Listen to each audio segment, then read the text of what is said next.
For those of you who've just arrived, I'm Karina Robinson, founder of the City Quantum and AI Summit, and I'm very glad to say that we have the deputy head of the NATO Innovation Unit here. If you had talked about NATO and innovation, well, a few years ago when Qasim and I were at the LSE, nobody would have put those two words together. And now they are leading with Diana and with a number of other programs in dual-use civilian defense tech, including quantum. So, Matija Matukovic, your turn to start.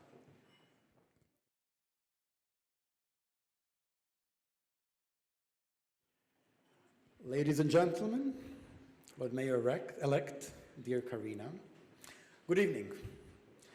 It is a pleasure to see many of you this evening, and it was an even greater pleasure to meet so many of you during today. Thank you, Lord Mayor-elect, thank you, Karina, for inviting me, for inviting NATO, and for the courage to include security and defense so centrally in the summit today. I have the privilege to address you before some well-earned drinks have completely dried out over there. I also have the responsibility to finish my speech before all of your drinks become completely warm. So let's get to it.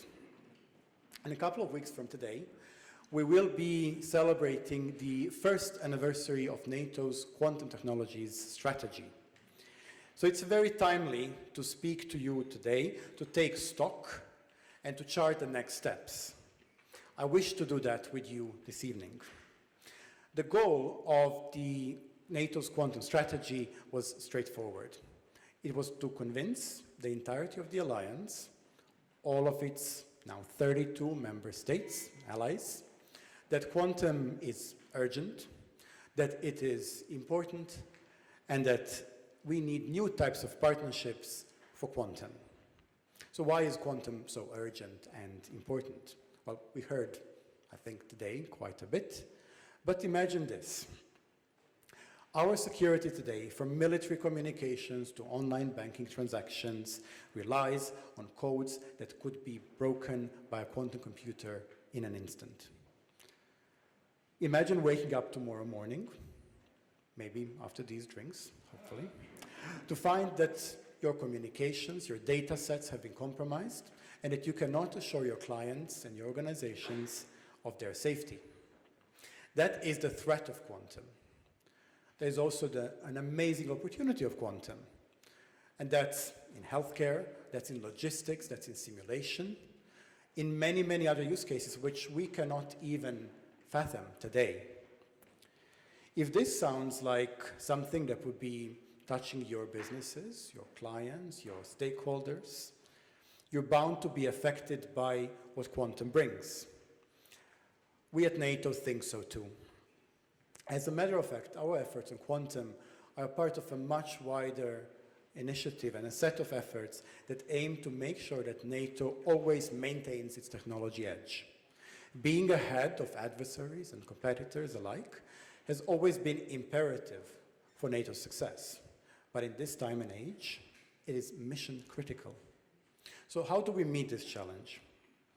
NATO and all of its 32 allies and partners cannot stay in a leading position in the world without access to and an ability to adopt cutting-edge, dual-use deep technologies. Quantum is one of them, and we recognize it. However, quantum is something no one can tackle alone, and that's where partnerships come in. We need countries, we need industries, we need academics to work together. And NATO is potentially a platform that can bring these minds and efforts together. By pooling our resources as an alliance, we can make sure that NATO leads the challenge into the quantum future and does not play catch-up.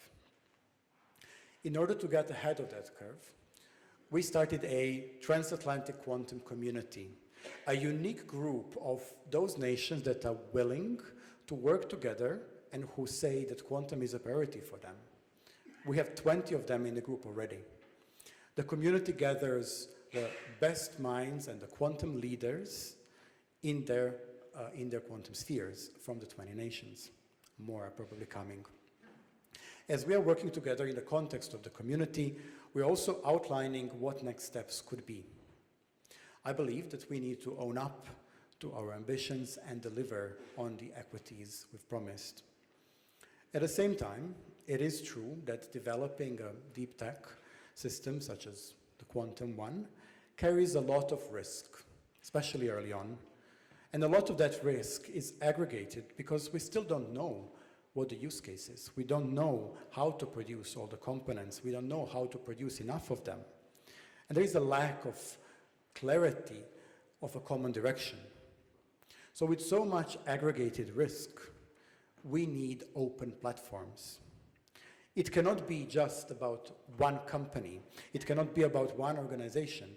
It's about a whole category of organizations working to commercialize quantum and a group of trusted partners underpinning those efforts.